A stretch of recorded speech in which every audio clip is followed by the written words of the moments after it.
शिरोळ तालुक्यातील सर्वाधिक कर मिळवून देणारी ग्रामपंचायत म्हणून ओळख असलेल्या यड्राव ग्रामपंचायतीत सध्या पिण्याच्या पाण्याची तीव्र टंचाई निर्माण झाली असून गेल्या तब्बल 20 दिवसांपासून गावाला नियमित पाणी पुरवठा झालेला नाही। परिणामी नागरिकांना पिण्याच्या पाण्यासाठी अक्षरशः वणवण भटकावे लागत असून ग्रामपंचायतीच्या नियोजन शून्य कारभारी विरोधात तीव्र नाराजी व्यक्त होत आहे। यड्राव गावाला दानोळी येथील वारणा नदीतून पाणी पुरवठा केला जातो। मात्र नदीची पाणी पातळी मोठ्या प्रमाणात खालावल्याने जॅकवेल पर्यंत पाणी पोचत नसल्याची परिस्थिती निर्माण झाली आहे। त्यामुळे गावाचा पाणी पुरवठा पूर्णपणे विस्कळीत झाला आहे। पिण्याच्या पाण्याच्या प्रत्येक थेंबासाठी नागरिकांना प्रतीक्षा करावी लागत असून अनेक भागातील महिलांना व नागरिकांना पाणी भरण्यासाठी मोठी पायपीट करावी लागत आहे।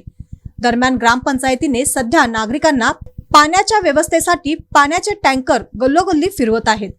जलजीवन मिशन योजनेअंतर्गत गावासाठी कोट्यावधी रुपयांचा निधी उपलब्ध झाला। मात्र भविष्यातील पाणी टंचाईचा विचार करून प्रभावी नियोजन करण्यात ग्रामपंचायत अपयशी ठरल्याचा आरोप नागरिकांकडून केला जात आहे। गावाच्या विकासासाठी मोठ्या निधीची कामे झाल्याचा दावा करणाऱ्या लोकप्रतिनिधींना नागरिकांच्या मूलभूत गरजा पूर्ण करण्यात अपयश आल्याची टीका होत आहे। सध्या गावातील विविध सोशल मीडियावर पाणी टंचाईचा प्रश्न चर्चेचा विषय ठरला असून लोकप्रतिनिधींच्या निष्क्रियतेविरोधात संतप्त प्रतिक्रिया उमटत आहेत। पिण्याच्या पाण्यासारख्या अत्यावश्यक प्रश्नावर कायमस्वरूपी उपाययोजना का करण्यात आल्या नाहीत असा सवालही ग्रामस्थ उपस्थित करत आहेत।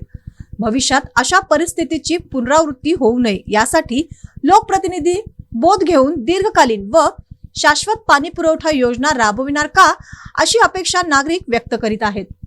दरम्यान या संदर्भात ग्रामपंचायत अधिकारी उमेश रेडेकर यांच्याशी संपर्क साधला असता त्यांनी सांगितले की गुरुवारी जॅकवेलला अतिरिक्त पाईप जोडून पाणी उपसा करण्याचा प्रयत्न करण्यात येणार आहे।